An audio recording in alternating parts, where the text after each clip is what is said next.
Well, hello there! Welcome back to another video. This video is different than any other I've ever posted because it is not a Let's Play, but it does have to do with Minecraft, as you can obviously see. Because today, we are dealing with math in Minecraft. I know what you're probably thinking. I hate math. Yeah, that's what I think too. Except, it can actually be really interesting.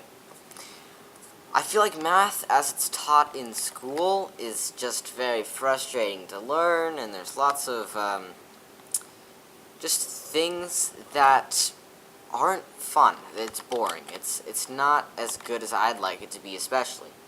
So I thought, I love Minecraft, and I think math is very interesting. It can do very interesting things, even if the way we're taught is boring. So, let's combine them. This is just basic math. In the American school system, people who are in probably around, I'd say, 4th grade, so young, would be learning this, but again, there's definitely possibilities some people may have forgotten, or they need to review these basic topics, so it's time to go over it. Today we will be going over very basic geometry, which is the math of shapes. We will start with all of the dimensions. Now, Minecraft is a very weird medium because it's in 2.5 dimensions. It's a 2-dimensional screen, but it displays a 3-dimensional image. You can see that through perspective. And so it's very interesting to teach people dimensions with, and actually very easy too. Okay, first let's start with 1-dimensional. And 1-dimensional things are called lines. And I wrote 10 blocks in here, because as you can see, this line is 10 blocks long. Now, when we're viewing it right now, you can see it's just flat, but the way you'd actually see it, as we are in a 3-dimensional world, 1-dimensional things would be invisible, because they do not have a height or a width, just a length. So they go from one point to another point. But there is nothing, there's no width, you can see. Like if I take some stone and go like this, go like this, and I will fix that hole right there, some nice sandstone, you can see it's 1, 2, 3, 4. Now you might think this is a line, because, there's no height, but really there's width, you see. It goes across this way, but also from here to here is 1 block width.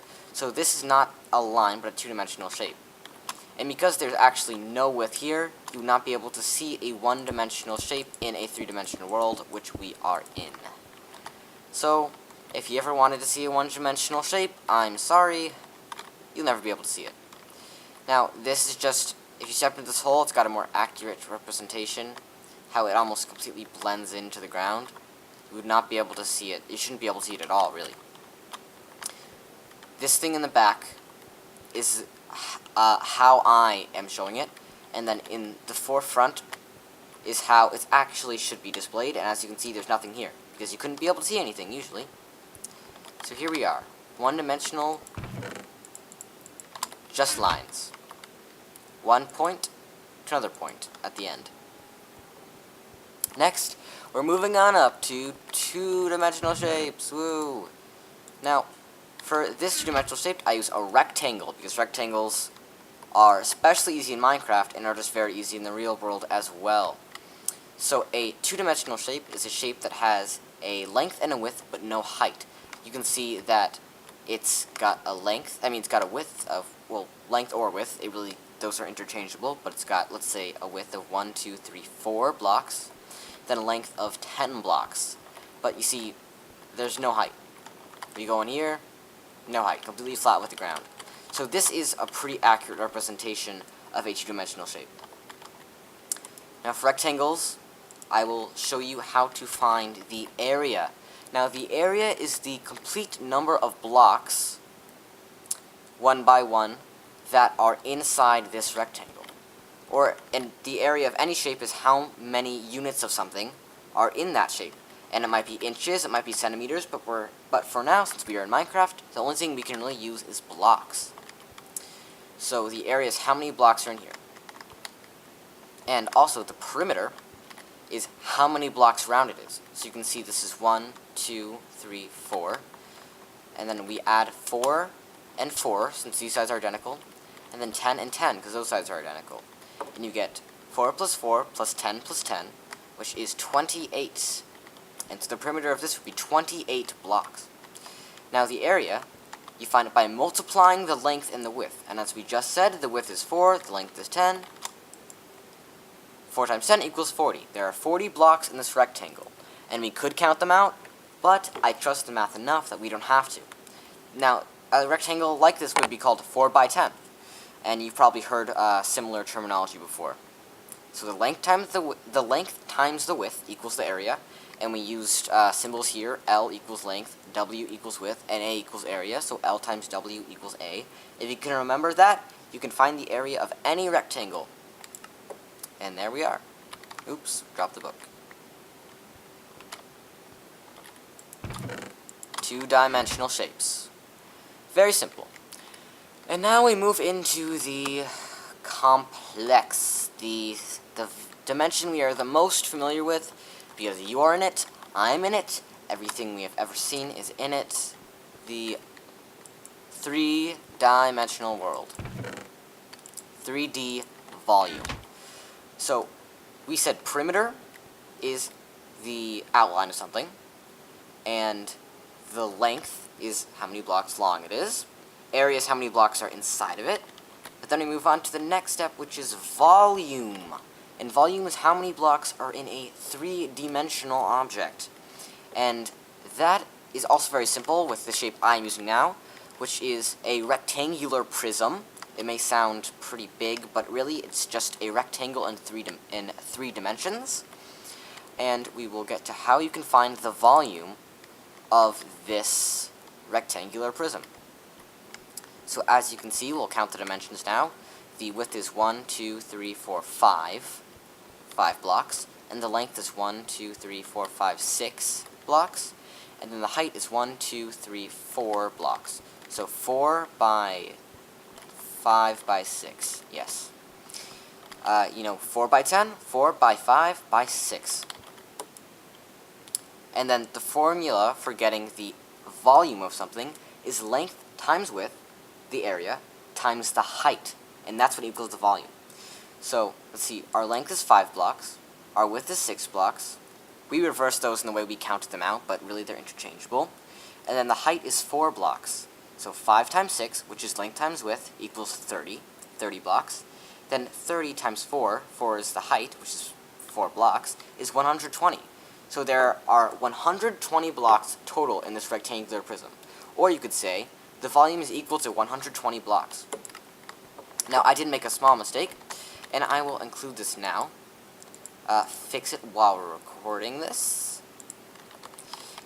So the units you would measure these is you'd say, for example, perimeter of this is just 10 blocks. Or the perimeter of this is just 28 blocks.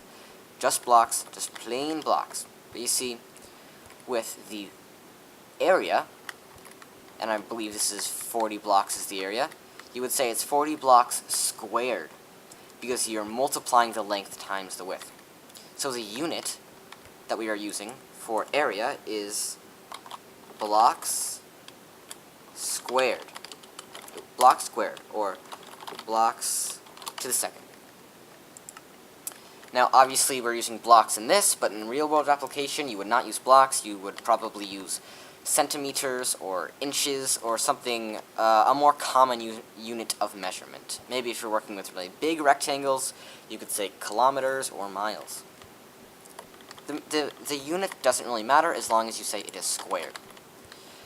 Now, since this is the perimeter, there's no square, so it has an exponent of 1, and I know that's kind of complicated, so I'm not going to get into that, but you're not squaring that at all. This one you're squaring it, so it's to the second power. And then to this, can you guess? It's the third dimension, so you bring it to the third power, and it's blocks cubed.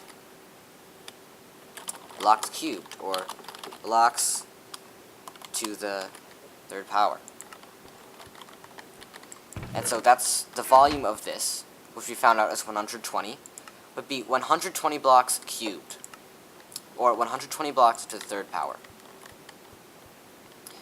And then another way, another measurement you can find with three-dimensional objects that is not how many blocks are in it, is how many blocks are on the surface of this entire rectangular prism. That includes the bottom, the top, and all the sides. And that is called the surface area, and that only applies to three-dimensional shapes. The surface area of this you can get by multiplying the area of this times 2, because there is an exact mirror of the front side on the back side, and the area of this by 2, because there's an exact replica of this side on this side, as you can see, since the length and the width and the height do not change, they are the same. And then finding the area of the top, and then multiplying that by 2, because the bottom is the same area of the top. Now, I'm not going to do the measurements right now, but I will just tell you that is how you find them. It's length times width, which is the area, multiply that by 2. Then length times height, multiply that by 2. Then height times width, multiply that by 2. Pretty easy if you really get down to it. Just some multiplication. And now we have something special, which is a cube, a three-dimensional cube. Obviously, cubes only come in 3 dimensions. Cubes and square. And dimensions. What is in this book? That is the dimensions over there. So, cubes and square.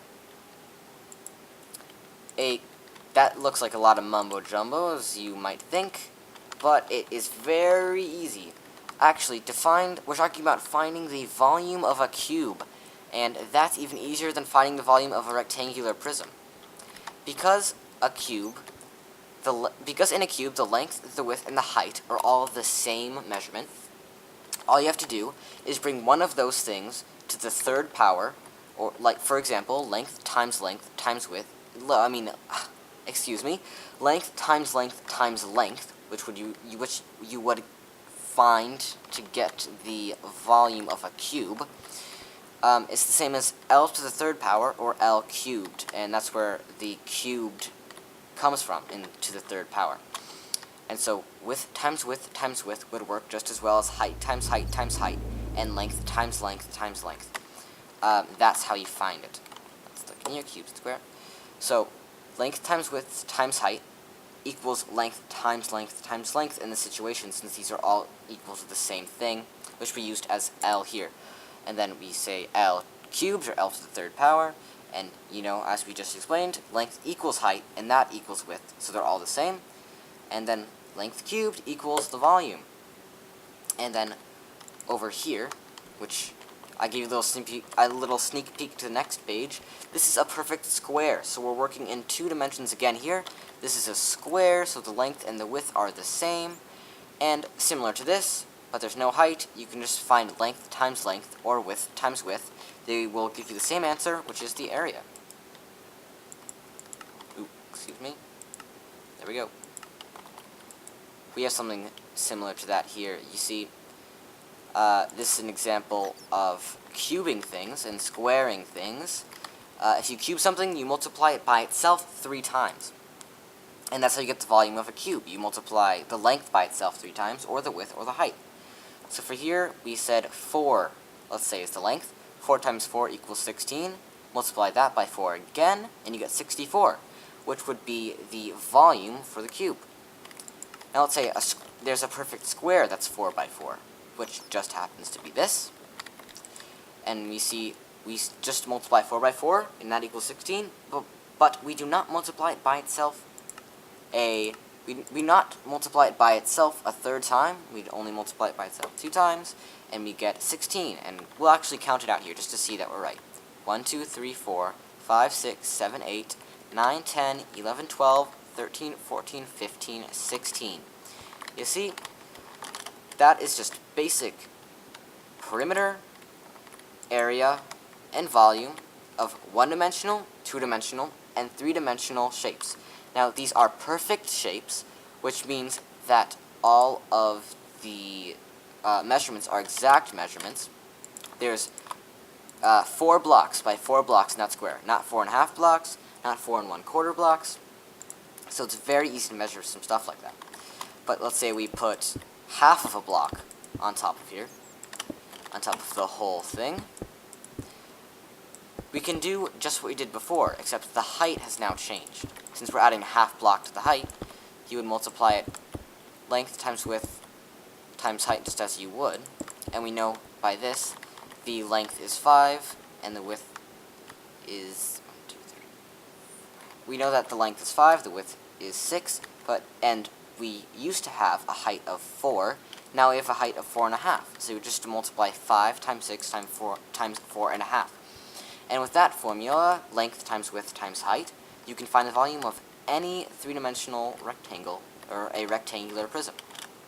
Very basic geometry, but stuff that you will definitely need to know for further, more advanced things, and just for everyday life, it's pretty useful as well. Okay, well, I hope you enjoyed this math and Minecraft video. If it gets a positive response, I will make more of these, maybe with more advanced things, because I am currently still in school learning math and more advanced topics like algebra and geometry, and so I would like to do some more advanced topics as well. So leave in the comments what topics you would like me to cover, and you can say literally anything. I'm going to say some big math words here. I was recently learning how to factor polynomials, and I'm sure I could bring that into Minecraft in some way as well. So that's just an example. Comment what you would like to see in a math in Minecraft, and I'll do it for you, because they're just fun, and I hope you understand that math is interesting, and it can be brought to things that are fun, like Minecraft. Okay, well, hope you guys all liked it, and I will see you later.